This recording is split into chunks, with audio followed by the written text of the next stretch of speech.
नमस्कार द्राक्ष बाजार बंधूंनो, मी विजयकुमार तासगाव यश ॲग्रोलॅब पुन्हा एकदा आपल्या सगळ्यांचं कमीत कमी खर्चात दर्जेदार उत्पादन काढण्यासाठी जो संवाद चालू आहे त्या संवादात आपल्या सगळ्यांचं स्वागत करतो.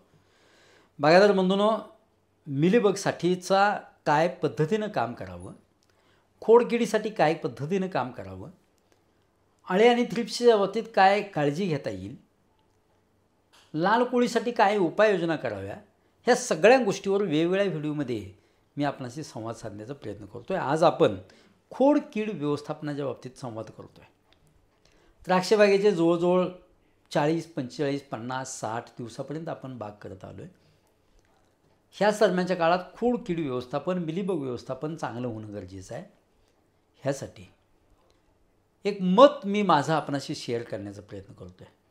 योग्य वाटलं तर निश्चितपणाने त्याचा अंमल करण्याचा प्रयत्न करा.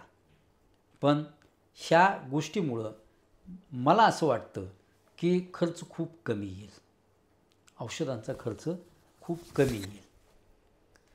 चालेल बागायतदार बंधूंनो, माझी विनंती आहे की खरोखर तुमचा खर्च कमी येतो आहे असं वाटलं तर चॅनल हा व्हिडिओ जास्तीत जास्त आपल्या मित्रांना शेअर करा. आवडला तर नक्की लाईक करा, कमेंट करा आणि सबस्क्राईब नेमकं करा. म्हणजे ह्या अनेक गोष्टींच्यावर जो आपला संवाद साधतो आहे आपण तो आपल्याला नोटिफिकेशनमध्ये मिळून जाईल. बघा बागायतदार बंधूंनो, खोडकीड असेल किंवा मिलीबग असेल, यंदा आपण स्पॉट ॲप्लिकेशन करण्याचा प्रयत्न करूया. स्पॉट ॲप्लिकेशन म्हणजे ज्या झाडाला मिलीबग दिसतोय त्याच झाडाला फक्त औषध देणे. होतं आहे काय, एकरी 300 ग्रॅम आपण डेंटासू किंवा 70% मिडा ड्रीपमधून किंवा ड्रीपमधून नाही, आपण ड्रेचिंग घेतो आहे. बऱ्याच वेळा त्या झाडाला खोड आळी नाही आहे, पण तरीसुद्धा आपण फर्टिगेशनमधून वेगवेगळ्या प्रकारची केमिकल्स देतो आहे. ह्याच्यामुळे होतं आहे काय, जमिनीत असलेला अर्थवर्म, जमिनीत असलेल्या मित्रकिडी ह्या आरामात मरून जातात, हक्कनाक मरून जातात आणि त्या पुन्हा उत्पत्ती होणं खूप अडचणीचं ठरतं.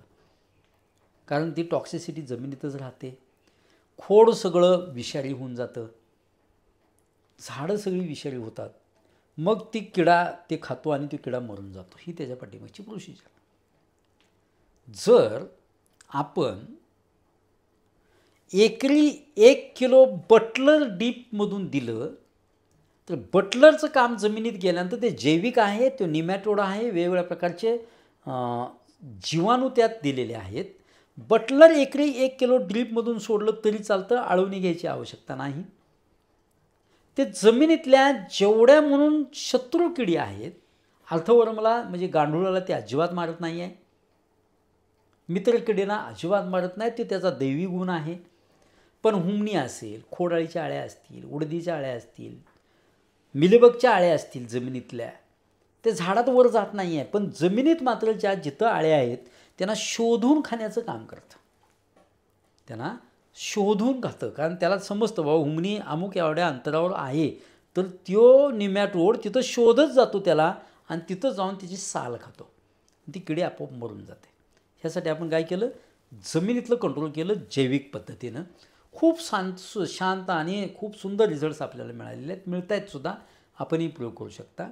पण ऑलरेडी ज्या झाडावर मिलीबग आपल्याला दिसतोय बागेत फिरत असताना, त्या झाडाला 10 लिटर पाण्याला फक्त 1 ग्रॅम डेंटासू टाका, बादली बागेत घेऊन फिरा.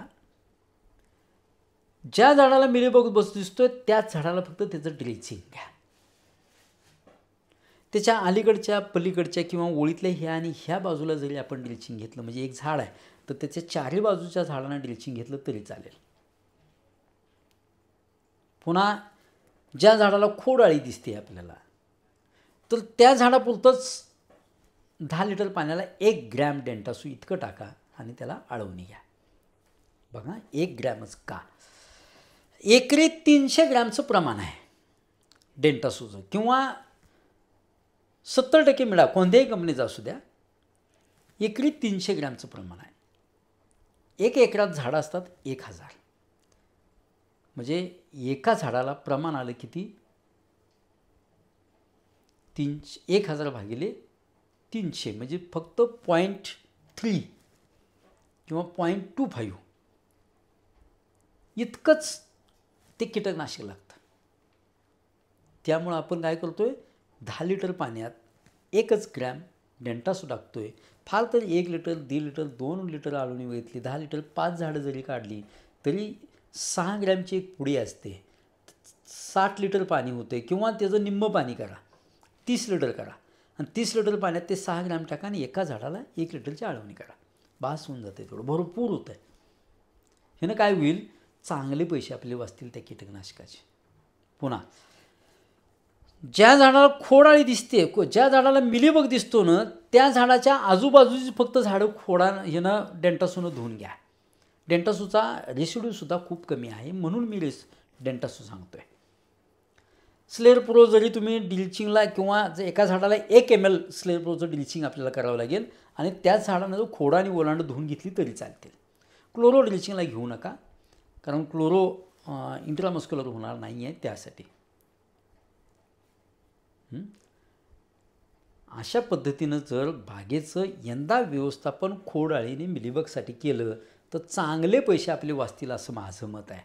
नेमकेपणानं प्रॅक्टिस अशा पद्धतीने करण्याचा प्रयत्न करा. कमीत कमी खर्चात दर्जेदार उत्पादन काढण्यासाठी जो आपला संवाद आहे तो संवाद खरोखर जास्तीत जास्त शेअर करण्याचा प्रयत्न करा. धन्यवाद.